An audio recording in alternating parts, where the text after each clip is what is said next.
Hi everybody. I thought I would do another tutorial. In fact, you might get two today. This one is going to be gluten-free banana muffins. I got it out of, whoop, that's upside down, sorry, this recipe book. So that's the one we're going to use. You can tell I use it a lot from all the stains on this page. But anyway, this is one of my favorite recipes from this cookbook. It is written by Nicole Hunn. She's the founder of Gluten-Free on a Shoestring. So, before we begin, you're going to need 2 bowls and a hand mixer. And I think that's it. Also, I always keep my trash can near me when I'm baking and a sink of sudsy water in case I need to rinse my hands really quick or anything like that. And I keep some Clorox wipes nearby as well. So all of those things will help you. So the first thing I need to do is go over to my oven and preheat it. So I will be right back. You're going to preheat your oven to 350. So, and then you want to either grease or line your muffin tin and set it aside. I've already lined mine. You'll see that in a little bit. And we're going to start. So the first thing you do is take your flour. I'm using Bob's Red Mill gluten-free 1-to-1 baking flour. You're going to need 1 3/4 cup in your bowl.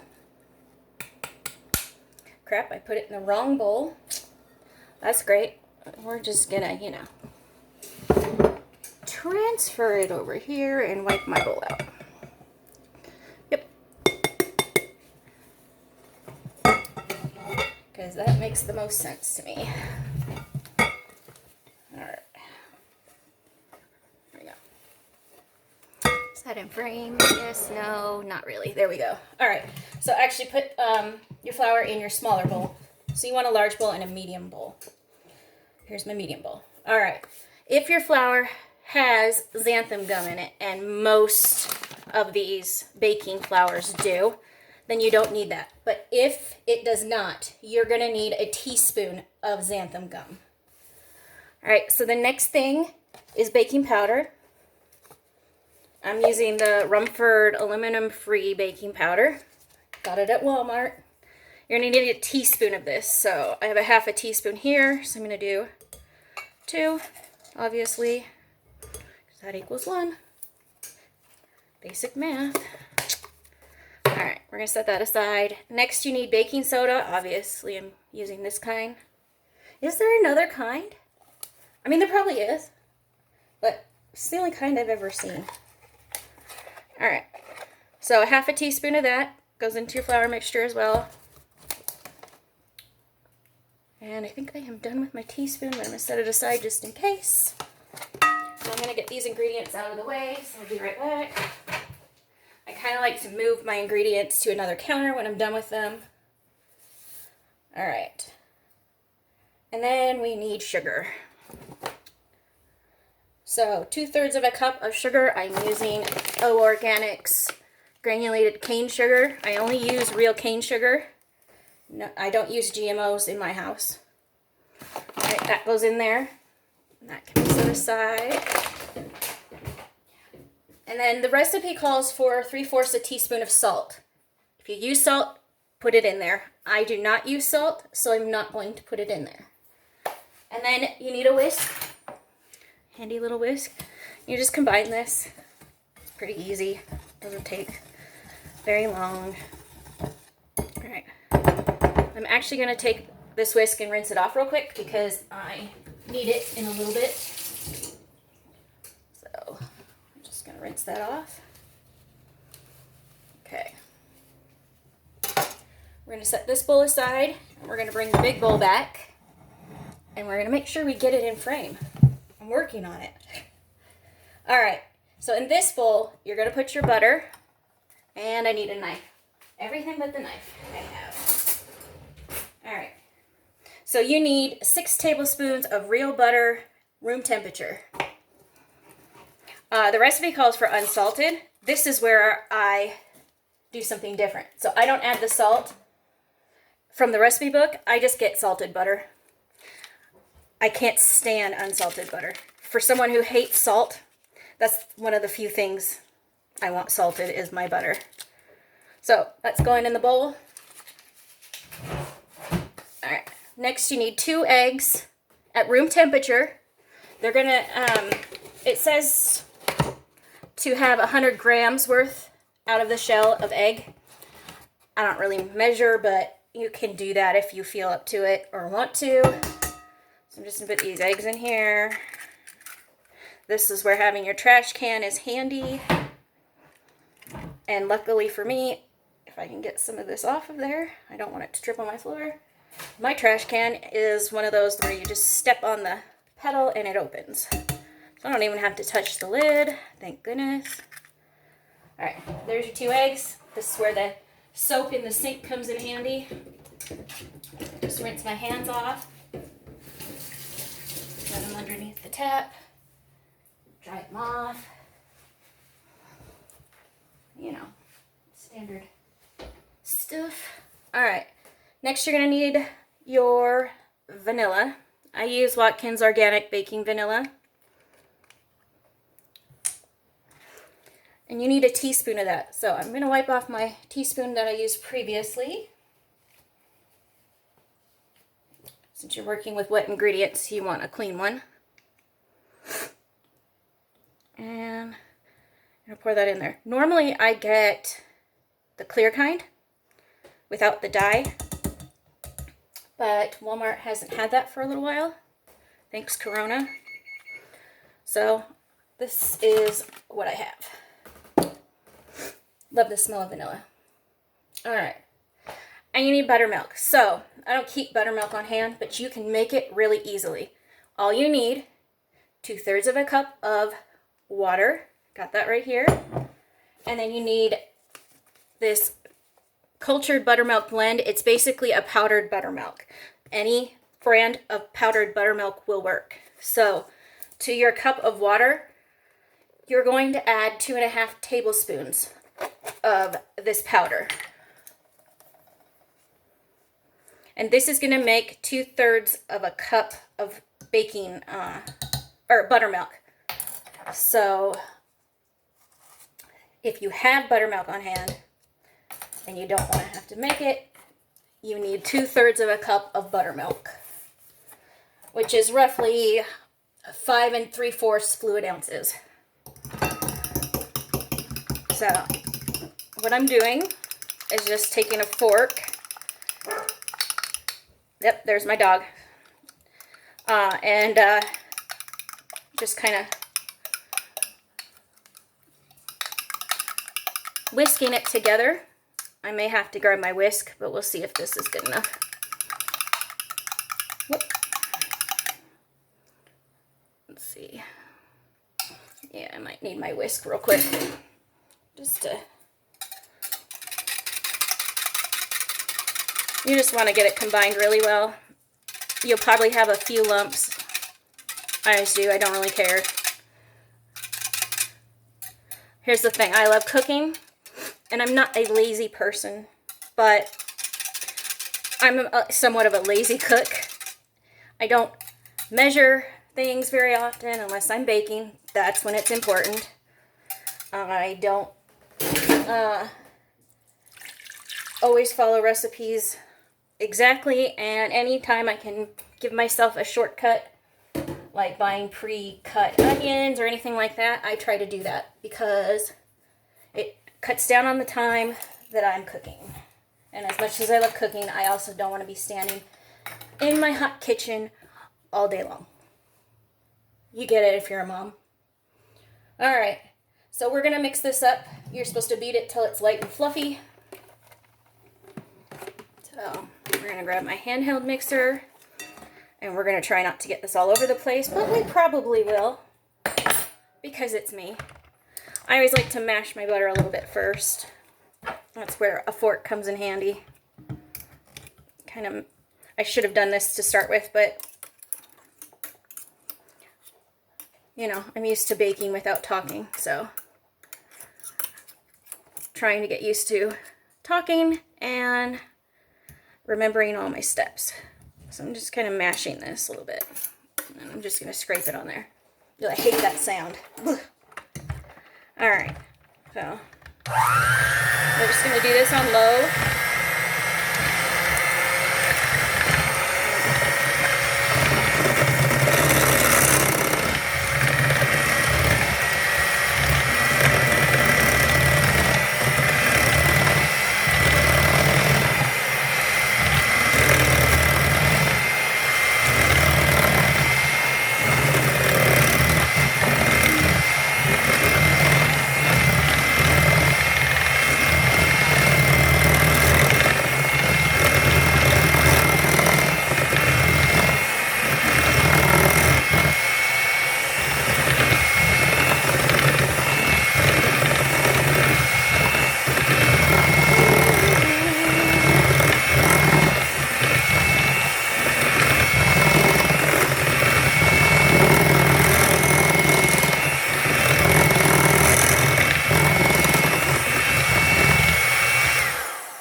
Call that good enough. It's fluffy, sort of. Good enough. All right. So the next thing you need, I'm going to push this bowl back because we're going to be dealing with bananas now. So I'm pushing this back. I'm going to grab my measuring cup.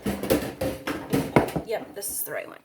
Make sure it's in frame. There we go. All right. I use organic bananas. I try to use organic as much as possible, and I try to also use, or I try to make sure, especially with the Dirty Dozen or the Dirty 15 or whatever they come up with every year of what's dirty and what's not, based on farming practices and all of that kind of stuff. I try to buy as much organic as possible, unless it's one that's, you know, deemed safe. So you're going to need about 3 medium bananas for a total of 300 grams or 1.5 cups of mashed banana. So I just break them up a little bit as I put them in here. When I get 3 in, then I'll mash them up and see if we have enough. Yeah, just peel your bananas. So I did get a message after one of my last tutorials about why I am gluten-free. So most of my followers know this, and my friends. I'm gluten-free because I have celiac disease. I was diagnosed with that almost 10 years ago. It is an autoimmune disease. It affects your gut and the way that you process food. For me, if I eat gluten, then my body doesn't think it's getting any calories, any food. It cannot process any of the nutrients. It basically starts to starve to death. When I was diagnosed, I was, according to my specialist, about 6 months away from dying from starvation, even though I ate all the time. So that's why I'm gluten-free, because I don't want to die. Celiac is hereditary. It does run in families. It's common in Italians, which I am a fourth of, Mediterranean people, Spanish people, but actually anybody can get it. It's actually fairly common, but it's very underdiagnosed because a lot of doctors don't know about it, surprisingly. In their entirety of medical school, they actually only get an hour's worth of information about celiac. So unless you go to a specialist who actually knows about it, a gastrointestinal specialist, you're not likely to get diagnosed. It has 350 symptoms, so you're likely to get diagnosed with something else along the way, which happened to me. It has over 30 sister diseases that go with it, and that it can cause when it's undiagnosed. So it's, you know, a pretty serious thing. And I encourage you to look into it if you have any gut issues, at all. If anything makes your stomach upset after you eat it, you should look up the celiac disease thing online. Celiac.org is a very good place to go, or the Celiac Foundation. So we don't have quite enough with the 3 bananas, so we're going to keep adding more.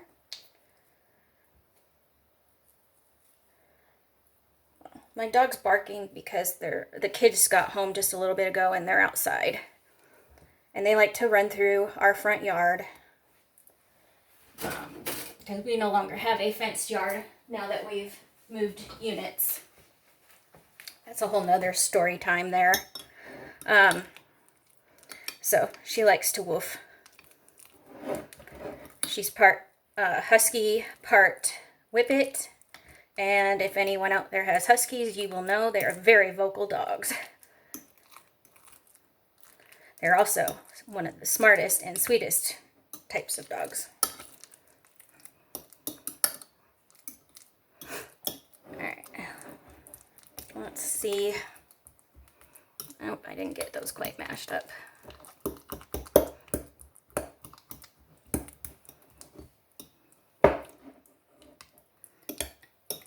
We're almost there. I think one more banana and we will be good. These bananas were pretty small. That's what you get when you have a Walmart worker do your grocery shopping for you. No offense or anything to any Walmart workers. You guys are great. Especially, during all of this craziness. You guys have been great.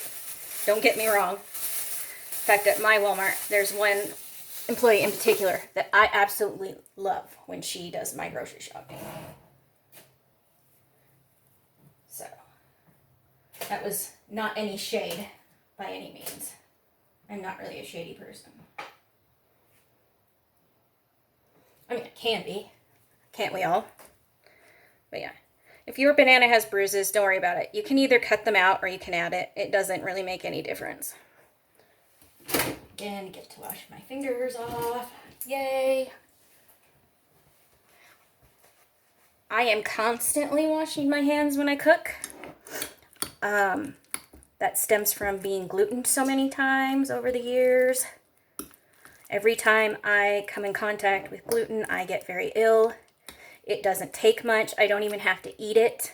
If I touch a countertop that somebody who had gluten on their hands touched, I get sick. If somebody ate gluten and then they decide to kiss me, which has never actually, well, it's happened once, but not in the way you think, because I haven't actually dated since my celiac diagnosis. But I am aware that if someone kisses me and they have gluten in their mouth, they've eaten gluten, so it's on their tongue and everything, they haven't brushed their teeth after they ate, then I'm going to get sick, which makes dating really hard. But yeah, if it's on a doorknob, a light switch, it really doesn't matter.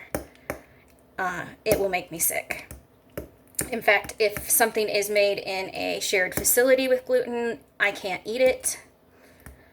And that's a lot of stuff. Found that out the hard way. Thank you, Lay's potato chips. Took 3 chips and I was deathly ill. Just 3 chips. So, who knew? I didn't, because I'd just been diagnosed. Alright, there's your mixture. Sorry for the long-winded, all of that crap. Anyway, I am going to add this to, no I'm not, to the butter mixture. Yes, I am. Okay, so we're going to put your bananas aside now. We're going back to this bowl. Yay. Okay, so we are going to add the dry ingredients. You do not want to add it all at once. So we're going to add just a little bit at a time. I usually break it into either half or a third, depending on what my shaky hands decide to do. Alright. So you're going to combine that.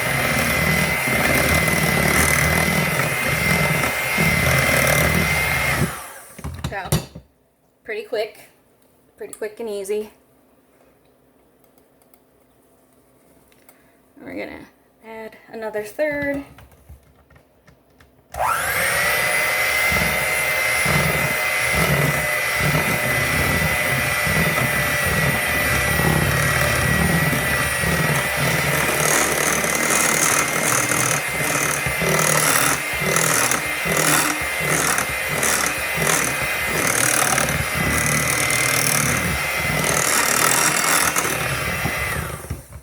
Sorry about that noise. You've got to scrape the sides when the flour gets up in there with your beaters. All right, last bit. Sorry for that loud noise. All right, so after this, we're done with the hand beaters. Thank goodness.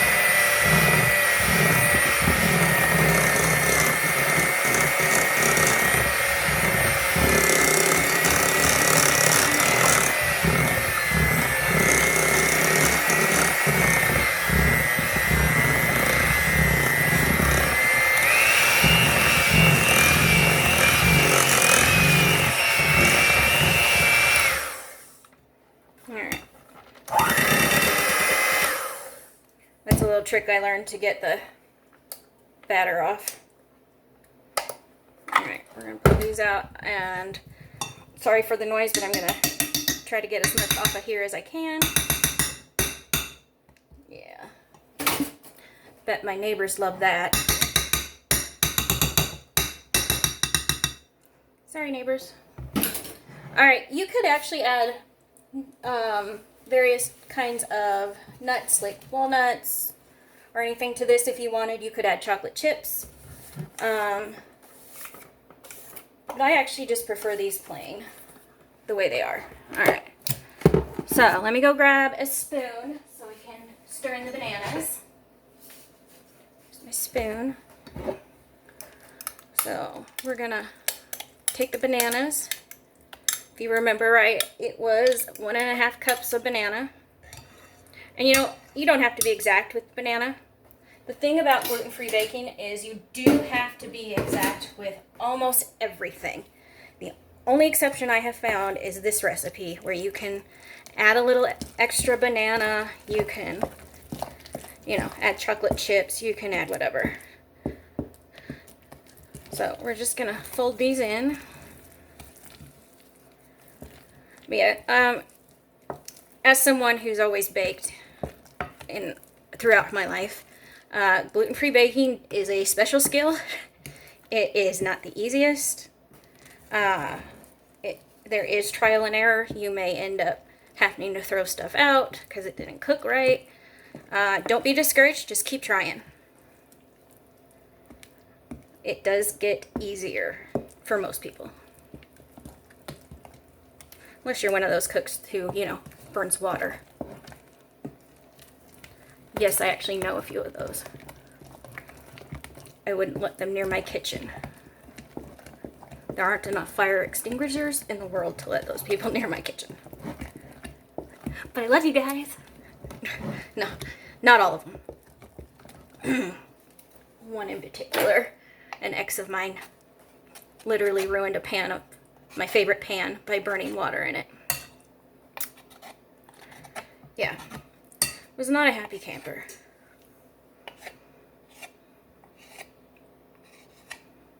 As you can imagine. Alright. So, our batter's ready. I'm going to show you a little trick to making it easier to pour this into your muffin tins. Take a big measuring cup. Take your batter. You're going to pour it in there. I realize this makes an extra dirty dish, but it does make it much easier to get it into your muffin tins. Alright, so just going to keep going. If you have more batter than room in your cup, that's okay. Just put what you can fit in there and then just add more as you go. Did that make sense? So yeah, I mean, if you have excess batter and your measuring cup that you're putting it into isn't, you know, big enough to fit it all, just set the remainder aside and then add it in when you have room. Yeah, I think that made more sense.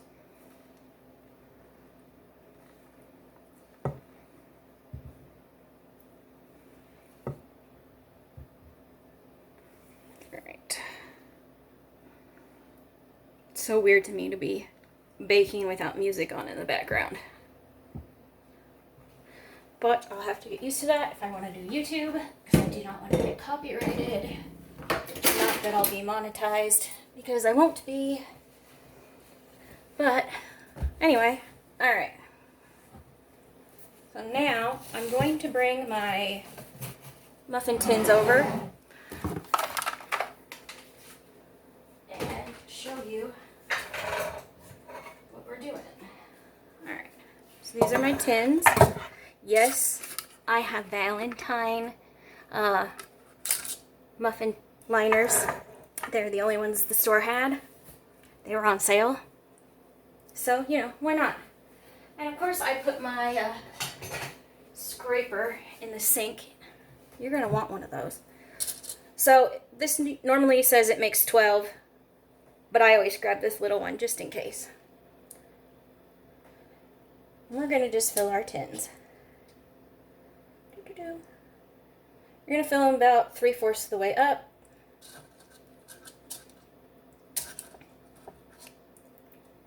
And I'm kind of a messy baker, so we will probably be getting this all over my pan. But I will clean it up before it goes in the oven.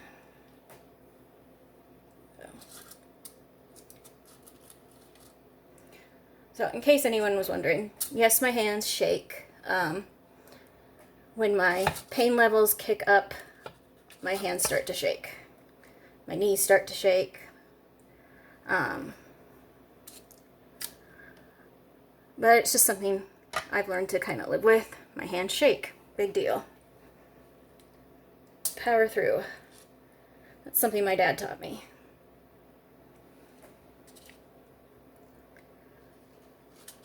You just learn to do what you can. Alright.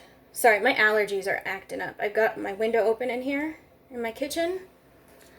And I have really bad seasonal allergies. Thank goodness for Allegra and Benadryl.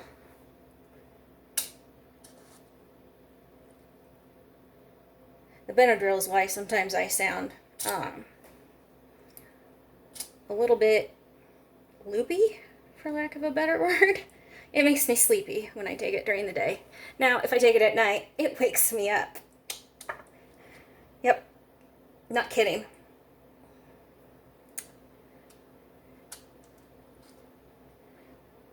My body is really just, you know, weird. And I'm okay with that. I'm a little weird too. Be weird, be yourself.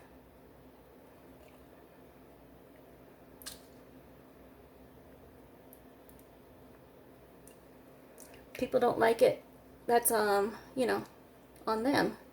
As long as you're a good person, doesn't matter what anybody else thinks about you. Tangents with Angie. Yeah, that's my real name. Celiac. Sophie is my online alias. I don't know if anyone's interested in why, so I won't get into it. It's, you know, probably not all that important to anybody. But if you're curious, you know, maybe I'll explain it next time. So I just take a paper towel, and wherever I got kind of messy, I wipe it off so I don't get a burning smell. And, you know, it just makes it prettier. And I need another paper towel. You know what? I'm just going to use my rag. This is a clean rag. I only used it to wipe out the flour bowl and to wipe off the measuring spoon. So it's actually clean. Alright. Nope, missed a spot. So, here's your muffin tins. Now, they're going to go in the oven. You're going to cook them until they are golden brown, and a toothpick inserted in the center comes out with no more than a few moist crumbs, which is about 20 minutes. But remember, every oven is different. So your oven might take a little longer, might not. But the best ones to test are the two middle ones. If the two middle ones come out clean, or, you know, close enough to being clean when you stick a toothpaste in there, then the rest of them are probably done. So here's another tip with gluten-free baking. You get a lot of air bubbles. So you want to do that about 3 times on your countertop with both. Okay, that helps get out some of the air bubbles and gets everything to settle. So these are going to go in my oven, and I'm going to cook them. Hi everybody. I look like crap. It's okay. Okay, I look fine. Just kidding. Anyway, that's the end of the tutorial. I know it's really long. It's like 31 minutes. Hopefully people will want to watch it anyway. But I'm not going to torture you guys any longer. We're just going to put them in the oven. They're going to bake. I will post a picture of it in my stories and probably on my posts on Instagram. So, see you later.